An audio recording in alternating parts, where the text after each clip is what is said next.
Sabihin ng primary operator ng Exsolvent dito sa Pelix. Aking printer, as of May, madalas na po itong gamitin.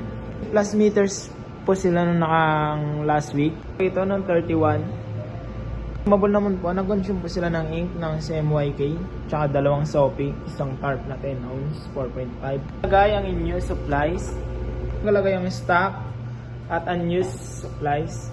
May mga ink na po ako, di ko lang po nalagay. Ito po yung inventory. Ang printer head, tsaka capping, ground wire, ABR plug. Ito po ako mag-head clean. Kailangan po nakaangat. Then dapat po nagbabibrate po itong dalawang to. Ito po yung nozzle check nya.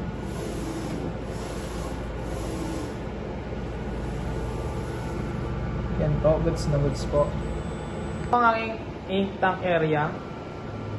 Always po yan chine-check bago mag-print. Ball ko po sa waste tank kay last week pa. Ito po yung printer every Wednesday, kaya malinis po ito. Kaya niya, ang status po nito ay good condition. Ito po sa local safe. Tama lang, nababalance ko naman po yung laman niya. Ito po ako sa antivirus, USB blocker, defreeze para iwas po virus. Yan lang po, thank you.